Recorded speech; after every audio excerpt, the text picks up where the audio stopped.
আমার পরিষ্কার কথা, খোদার কসম, আপনাদের এই ইন্তেজামের কাউকে খুশি করার জন্য না, এটা আমার হৃদয়ের কথা যে দূর থেকে কোন হুজুরের কপালে জুটে 50,000 টাকা, কিন্তু নিজ এলাকার মসজিদের ইমাম সাহেবের কপালে জোটে না ওই মাহফিলের দিন 200 টাকা। এটা জুলুম আর অন্যায় ছাড়া আর কিচ্ছু হইতে পারে না। আল্লাহর কসম, এটা আমি দিন থেকে বলি, এটা জুলুম, এটা জুলুম, এটা জুলুম, এটা জুলুম ছাড়া আর কিচ্ছু না।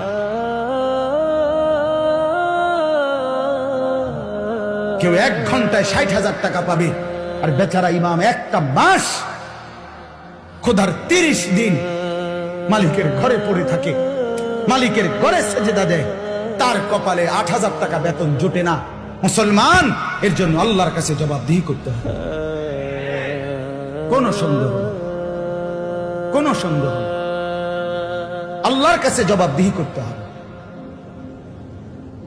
এটা খেয়াল করা উচিত, এটা ইনসাফের সাথে ভাবা উচিত। হিদায়াতের জন্য, আপনাদের রাহবারির জন্য, আপনাদের নিজ নিজ মসজিদের ইমাম সাহেবের সত্যিকার যদি দিল থাকে, আন্তরিকতা থাকে, শ্রদ্ধা থাকে, মানার মানসিকতা থাকে, তাহলে আপনাদের নিজ নিজ মহল্লার ইমাম সাহেবদের জুমার বয়ানই উম্মতের হেদায়েতের জন্য যথেষ্ট।